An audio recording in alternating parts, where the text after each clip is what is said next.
امام حسن رضی اللہ عنہ اور امام حسین رضی اللہ عنہ کی عظیم داستان 1400 سال پہلے عرب کی سرزمین پر دو ایسے عظیم شہزادے پیدا ہوئے جن سے رسول اللہ صلی اللہ علیہ وسلم بے حد محبت فرماتے تھے۔ یہ تھے حضرت امام حسن رضی اللہ عنہ اور حضرت امام حسین رضی اللہ عنہ، جنہیں نبی کریم صلی اللہ علیہ وسلم جنتی نوجوانوں کے سردار قرار دیتے تھے۔ بچپن ہی سے دونوں بھائی اعلی اخلاق، عبادت اور تقوی کی بہترین مثال تھے۔ رسول اللہ صلی اللہ علیہ وسلم اکثر انہیں اپنے کندھوں پر بٹھاتے اور اپنی محبت کا اظہار فرماتے تھے۔ جب رسول اللہ صلی اللہ علیہ وسلم اس دنیا سے پردہ فرما گئے تو پورا مدینہ غم میں ڈوب گیا۔ امام حسن رضی اللہ عنہ اور امام حسین رضی اللہ عنہ نے بھی اپنے نانا جان کی جدائی کا دکھ صبر کے ساتھ برداشت کیا۔ وقت گزرتا گیا اور حضرت علی رضی اللہ عنہ مسلمانوں کے خلیفہ بنے۔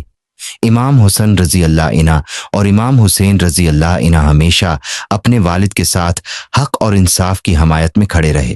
حضرت علی رضی اللہ عنہ کی شہادت کے بعد امام حسن رضی اللہ عنہ خلیفہ بنے۔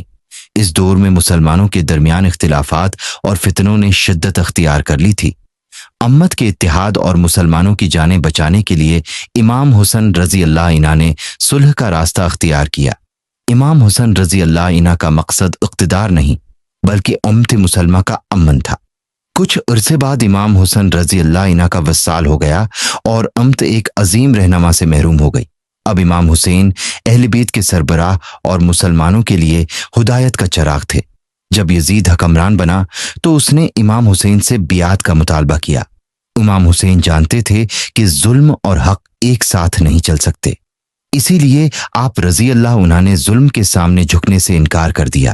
کوفہ کے لوگوں نے ہزاروں خطوط لکھ کر امام حسین رضی اللہ عنہ کو اپنے شہر آنے کی دعوت دی۔ امام حسین رضی اللہ عنہ نے حالات کا جائزہ لیا اور سفر کا ارادہ کیا۔ آپ رضی اللہ عنہ اپنے اہل خانہ اور وفادار ساتھیوں کے ساتھ مکہ مکرمہ سے روانہ ہوئے۔ راستے میں کئی لوگوں نے آپ رضی اللہ عنہ کو خطرات سے آگاہ کیا، لیکن آپ رضی اللہ عنہ اپنے مقصد پر قائم رہے۔ آخرکار یہ قافلہ کربلا کے میدان میں پہنچ گیا۔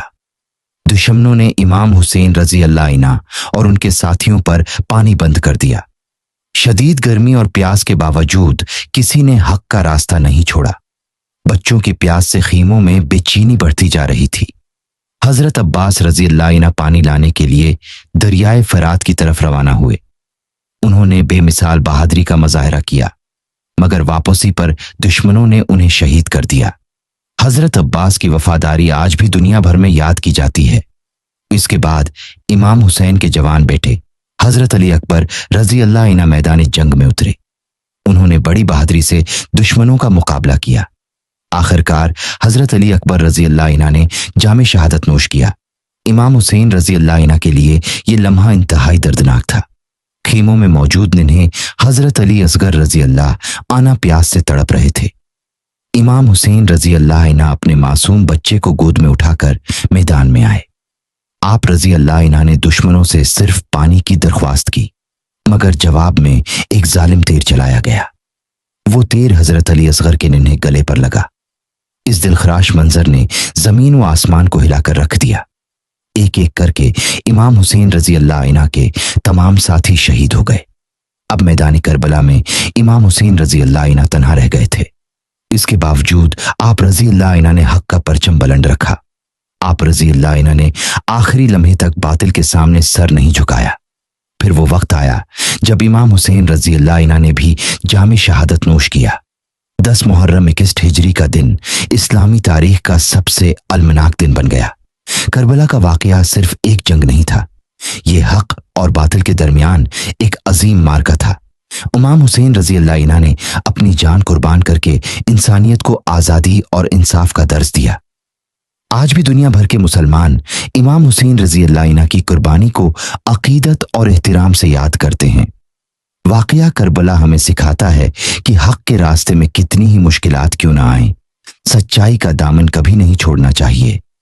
امام حسن رضی اللہ عنہ اور امام حسین رضی اللہ عنہ کی زندگیاں امت مسلمہ کے لیے ہمیشہ مشعل راہ رہیں گی۔ ان کی قربانیاں قیامت تک حق، صبر اور استقامت کی علامت بنی رہیں گی۔ کربلا کا عظیم پیغام ہے اور یہی اسلام کی اصل روح ہے۔